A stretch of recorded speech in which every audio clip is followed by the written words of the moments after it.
Hello दोस्तों, इस video हम लोग प्रश्नावली 12.2 का क्वेश्चन नंबर 6 को हल करेंगे और जो क्वेश्चन नंबर 6 है उसको हम बहुत ही इजी तरीके से आपको हल करना बताएंगे। तो देखते हैं यहाँ से क्वेश्चन नंबर 6 कैसे सॉल्व होगा। तो यहाँ से लिखा है, त्रिज्या 15 सेंटीमीटर वाले वृत्त की कोई जीवा केंद्र पर 60 डिग्री का कोण आंतरित करती है तो संगत लघु तथा दीर्घ वृत्तखंडों के क्षेत्रफल ज्ञात कीजिए। यानी कि मेरा मेन पर्पस है यहाँ से निकाल के दर्शाना है कि वृत्तखंड का क्षेत्रफल। ठीक है, एक निकाल के दिखाना है कि लघु वृत्तखंड का क्षेत्रफल और दूसरा निकाल के दिखाना है दीर्घ वृत्तखंड का क्षेत्रफल। तो इन दोनों को निकालते कैसे निकलेगा, देखिए। तो यहाँ से क्या दे रखा है, एक ठो वृत्त। ठीक है, एक वृत्त में जिसकी जीवा है ना, एक वृत्त की कोई जीवा है, मान लेते हैं ये क्या है, इसकी जीवा, और ये क्या है, इसका केंद्र। ठीक है, ये वृत्त का केंद्र क्या मान लिया हम लोग, ओ, और इसकी जीवा मान लेते हैं क्या है, ए बी। कौन सी जीवा है, ए बी, जो यहाँ से केंद्र पर कितना डिग्री कोण बना रही है, 60 डिग्री। तो यहाँ से जो एंगल है वो कितना डिग्री दे रखा है, 60 डिग्री। ठीक है, 60 डिग्री एंगल दे रखा है। और जो इसकी त्रिज्याएं हैं उसकी त्रिज्याएं कितनी है, 15 सेंटीमीटर। दोनों जो त्रिज्याएं यहाँ से कितनी हो जाएगी, 15 सेंटीमीटर होगी। तो 15 सेंटीमीटर दे रखा है और उसके जो बीच का कोण है कितना दे रखा है, 60 डिग्री। तो हमको निकाल के दिखाना है कि लघु तथा दीर्घ वृत्तखंड का क्षेत्रफल। तो यहाँ से हम जानते हैं कि क्या बनेगा, ये लघु वृत्तखंड यही बनेगा ना। तो क्या है, ये लघु वृत्तखंड का हमको क्षेत्रफल निकाल के दर्शाना है। ठीक है, तो सबसे पहले निकालते हैं हम कि लघु वृत्तखंड का क्षेत्रफल है ना। पहला नंबर में लघु वृत्तखंड का क्षेत्रफल। तो इसका क्षेत्रफल क्या निकल जाएगा, तो इसके लिए हमको क्या करना पड़ेगा बताइए कि यहाँ से कि जो लघु वृत्तखंड है, यानी कि एक और पॉइंट मान लेते हैं यहाँ से P। ठीक है, P पॉइंट मान लिए। तो ए बी पी, इसका क्षेत्रफल कैसे निकलेगा, तो इसका क्षेत्रफल हम लोग निकालने के लिए क्या करेंगे कि यहाँ से देखिए त्रिज्याखंड बन रहा है ओ ए पी बी। ठीक है, कौन सी त्रिज्याखंड, ओ ए पी बी। यदि हम इस त्रिज्याखंड में माइनस कर देते हैं, यदि ओ ए बी जो त्रिभुज ऊपर बन रहा है, ओ ए बी जो त्रिभुज बन रहा है उसको यदि हम लोग माइनस कर देते हैं तो यहाँ से क्या मिल जाएगा मेरा, A P B, that means लघु वृत्तखंड का क्षेत्रफल। ठीक है, तो इसको क्या लिखेंगे हम लोग कि त्रिज्यखंड है ना, त्रिज्य खंड ओ ए पी बी का क्षेत्रफल में से माइनस करना पड़ेगा हमको। किसको माइनस करना पड़ेगा यहाँ से, है ना, क्या बताएं कि त्रिज्यखंड ओ ए पी बी का क्षेत्रफल में से आप माइनस कर दीजिए किसको, ओ ए बी का क्षेत्रफल, यानी कि त्रिभुज ओ ए बी का क्षेत्रफल। तो यहाँ से क्या निकल जाएगा मेरा, यहाँ से क्या निकलेगा कि जो यहाँ से लघु वृत्तखंड निकल रहा है ना, तो उसका क्षेत्रफल निकल जाएगा। ठीक है, क्षेत्रफल। तो यहाँ से बस इसका हम फॉर्मूला पुट करेंगे। ठीक है, तो यहाँ से क्या होगा कि त्रिज्यखंड ओ ए पी बी का क्षेत्रफल क्या हो जाएगा, उसके लिए हम फॉर्मूला लिखाएं। त्रिज्यखंड क्या होता है, थीटा बटे 360 इंटू क्या होता है, पाई आर स्क्वायर। क्या होता है, थीटा बटे 360 इंटू पाई आर स्क्वायर। और माइनस यहाँ से क्या करना है कि त्रिभुज ओ ए बी का क्षेत्रफल। ठीक है, और हम ये भी बताए थे कि यहाँ से कोई भी त्रिभुज रहेगा, उस त्रिभुज का यदि आपको बीच में एंगल दे रखा है और उसके आजू बाजू साइड्स का क्या दे रखा है, यहाँ से वैल्यू दे रखा है। ठीक है, तो उसका क्षेत्रफल कैसे निकालते हैं, तो उसके लिए क्या होगा, 1/2 इंटू आर स्क्वायर क्या हो जाएगा, साइन थीटा। ठीक है, थीटा जो यहाँ से थीटा जो एंगल है, जहाँ से बीच में एंगल बन रहा है केंद्र पर, उस एंगल को यहाँ से दर्शाता है। ठीक है, तो यहाँ से क्या होगा formula 1/2 into R square sine theta. समझ में आया। तो क्या करेंगे, इसको हम लोग बस इसमें हम लोग वैल्यू को पुट करेंगे। तो इसको हम क्या चाहिए, यहाँ से थीटा और क्या चाहिए, यहाँ से आर का वैल्यू। और जो यहाँ से दे रखा है कि थीटा का वैल्यू यहाँ से दे रखा है कितना डिग्री, 60 डिग्री। और जो यहाँ से आर का जो वैल्यू है वो कितना पता है हमको,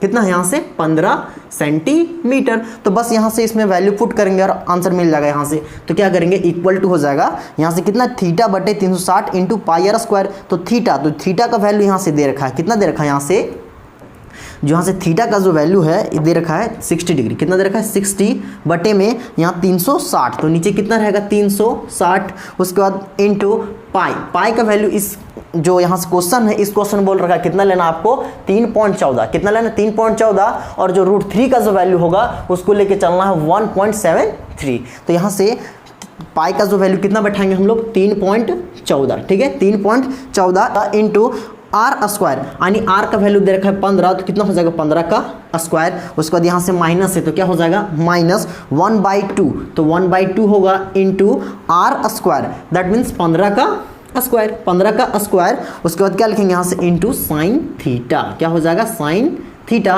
और यहाँ से थीटा का जो वैल्यू लेना है हमको कितना लेना है, 60 डिग्री। तो कितना लेके चलेंगे, 60 डिग्री। ठीक है, तो इसको अब हम लोग ऊपर में सॉल्व करते हैं। तो यहाँ से सबसे पहले काट लेते हैं, कितना है यहाँ से 60। ठीक है, 60 कितना कट जाएगा यहाँ से 6 बार में, 6 बार में कट गया। और कुछ कटेगा यहाँ से, और कुछ कटने वाला है। तो यहाँ से देखिए इसको काटेंगे हम, तो इसको हम लोग क्या लिख सकते हैं यहाँ से 15 का स्क्वायर, इसको क्या लिख सकते हैं 15 × 15 लिख सकते हैं, 15 × 15। तो यहाँ से देखिए कटेगा कितना, 3 का टेबल से कटेगा, कितना कटेगा 3 दूना 6, और यहाँ से कितना कटेगा 3 पंजे 15। ठीक है, अब फिर इसको यहाँ से 2 से काट देंगे, कितना कट जाएगा ये, कितना कट जाएगा 1.57। ठीक है, 1.57। तो यहाँ से क्या हो गया कि वो कितना बच गया 1.57 इंटू यहाँ से 15 और 5 से गुना कितना हो जाएगा 75। दैट मीन्स यहाँ से बच गया कितना 1.57 इंटू 15, 15 बचे 75। तो यहाँ से कितना बच गया 75 माइनस, अब इसको भी सॉल्व कर लेते हैं यहीं। तो क्या हो जाएगा कि यहाँ से कितना है sin 60। तो यहाँ से लिखेंगे 1/2 इंटू यहाँ से कितना है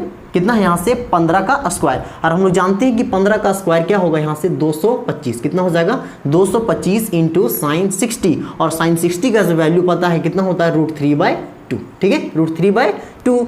तो अब यहाँ से क्या करेंगे 1 पॉइंट कितना होगा 57 इंटू 75 है ना, 75 माइनस 1/2। ठीक है, तो इसको गुना करते हैं तो 1/2 और यहाँ से कितना 2 से गुना होगा, कितना होगा टोटल कि 4 हो जाएगा, कितना हो जाएगा 4। तो यहाँ से 225 इंटू √3 बटे में यहाँ से कितना होगा 2 दूना 4।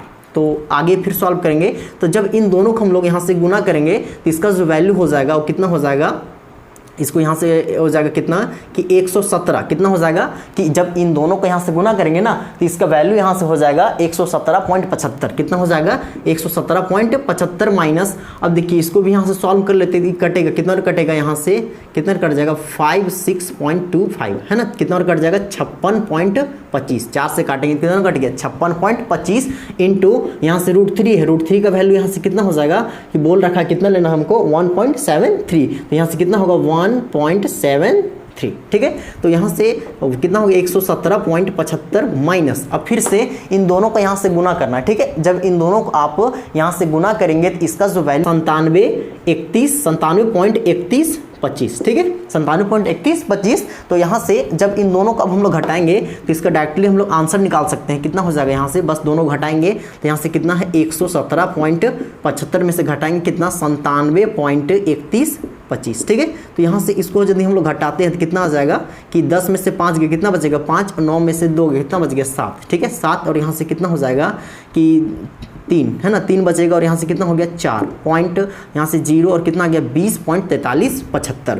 तो यहाँ से इसका वैल्यू आ जाएगा 20.4375। ठीक है, तो यहाँ सेंटीमीटर स्क्वायर। तो यहाँ से क्या निकल गया मेरे दोस्त, जो यहाँ से APB का जो क्षेत्रफल है हम लोग कितना निकाल लें, यहाँ से APB का क्षेत्रफल कितना निकाल के ला लें हम लोग 20.4375। तो इस तरह से आप इस क्वेश्चन को सॉल्व कर सकते हैं। अब नेक्स्ट जो निकाल दीर्घ वृत्तखंड का क्षेत्रफल, तो दूसरा नंबर में हमको निकाल के दिखाना यहाँ से दीर्घ वृत्तखंड का क्षेत्रफल।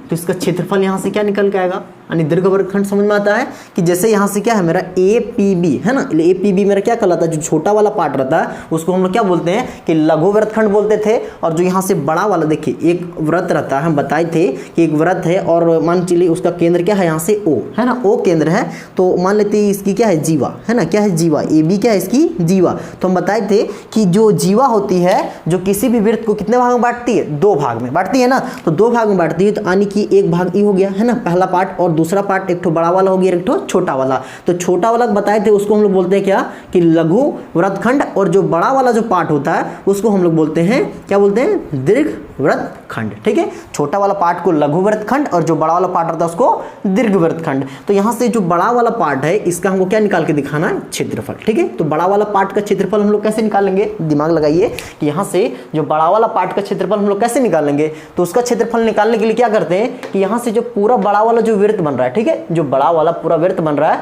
उस वृत्त का क्षेत्रफल में से यदि हम लोग माइनस कर देते हैं यहाँ से APB जो लघु वृत्तखंड बन रहा है उसका क्षेत्रफल को माइनस कर देंगे तो यहाँ से क्या निकल जाएगा मेरे दोस्त दीर्घ वृत्तखंड का क्षेत्रफल। दैट मीन्स जो यहाँ से पार्ट है ना इस पार्ट का मेरा क्षेत्रफल निकाल जाएगा बड़ा वाला पार्ट का। ठीक है, तो क्या करेंगे यहाँ से क्या लिखना पड़ेगा हमको कि सबसे पहले यहाँ से वृत्त का क्षेत्रफल, क्या करेंगे कि वृत्त का क्षेत्रफल में से हम लोग माइनस कर देते हैं, किसको माइनस करेंगे यहाँ से, जो लघु वृत्तखंड बन रहा है APB है ना, APB का क्षेत्रफल को माइनस कर देंगे। तो माइनस किसको करेंगे यहाँ से, लघु वृत्तखंड का क्षेत्रफल, वृत्तखंड का क्षेत्रफल। तो इसका माइनस कर देते हैं तो यहाँ से क्या हो जाएगा, हम जानते हैं कि वृत्त का क्षेत्रफल कितना होता है, कि बड़ा वाला जो वृत्त है उसका क्षेत्रफल यहाँ से कितना होगा, कि उसके लिए फॉर्मूला होता है पाई आर स्क्वायर। क्या होता है, पाई आर स्क्वायर में से माइनस करेंगे, किसको माइनस करेंगे, लघु वृत्तखंड का क्षेत्रफल। और अभी हम लोग लघु वृत्तखंड का क्षेत्रफल निकाल के लाए थे, कितना निकाल के लाए थे, कि अभी जैसे हम लोग निकाले थे ना लघु वृत्तखंड का क्षेत्रफल, इसका भी हम लोग क्षेत्रफल निकाल के लाए थे, कितना निकाल के लाए थे, कि 20.4375 सेंटीमीटर स्क्वायर। ठीक है, इतना भी निकाल के लाए थे इसका क्षेत्रफल। तो उस क्षेत्रफल को यहाँ से माइनस करना पड़ेगा, दैट मीन्स कितना माइनस करना पड़ेगा यहाँ से, 20.4375। ठीक है, कितना माइनस करेंगे, 20.4375। तो यहाँ से पाई का वैल्यू जानते हैं कितना लेना, 3.14 इंटू आर स्क्वायर, यानी कि आर स्क्वायर, तो आर का वैल्यू यहाँ से कितना लेना है, 15। तो क्या हो जाएगा, 15 का स्क्वायर माइनस 20.4375। ठीक है, इक्वल टू यहाँ से कितना होगा, 3.14 इंटू 15 का स्क्वायर जानते हैं हम लोग कितना होता है, 225। कितना होगा, 225। 15 को 15 से गुना करेंगे तो कितना हो जाएगा, 225 माइनस कितना करेंगे, 20.4375। ठीक है, तो जब यहाँ से इन दोनों को यहाँ से क्या करेंगे, हम लोग गुना करेंगे तो इसका जो वैल्यू आएगा कितना आ जाएगा, कि 706.5। कितना आ जाएगा, कि 7, आप इसको गुना करके देख लेना कितना आएगा, 706.5 माइनस क्या करेंगे, 20.4375। तो यहाँ दोनों को आप यहाँ से माइनस कीजिएगा तो क्या हो जाएगा, कि 706.5 में से माइनस करना है 20.4375। ठीक है, तो यहाँ से क्या है, 0 है। ठीक है, तो अब माइनस करते कितना हो जाएगा, कि 10 में 5 जाएगा, कितना बचेगा, 5, और 9 में 7 जाएगा, यहाँ से कितना बच गया, 2। ठीक है, अब यहाँ फिर 9 में 3 जाएगा तो कितना बचेगा, यहाँ से 6, और 4 में 4 का कितना बच गया, 0 पॉइंट, फिर यहाँ से कितना होगा 6, और यहाँ से कितना बच जाएगा 8, और यहाँ से कितना होगा 6, कितना हो जाएगा 6। तो कितना आ गया यहाँ से 686.06, कितना आ गया 686.06 25 सेंटीमीटर स्क्वायर। ठीक है, तो यहाँ से हम निकाल लें क्या, कि दीर्घ वृत्तखंड का क्षेत्रफल। तो उसका क्षेत्रफल कितना निकाल लिए, 686.25 सेंटीमीटर स्क्वायर। तो यही इसका क्या निकल गया, यहाँ से जो बड़ा वाला बन रहा था, वृत्तखंड बन रहा था, उसका क्षेत्रफल हम लोग निकाल लिए। ठीक है, तो इस तरह से मेरा क्वेश्चन नंबर 6 क्या होता है, मेरा सॉल्व होता है। अब हम लोग क्वेश्चन नंबर 7 के ऊपर बात करेंगे। ठीक है।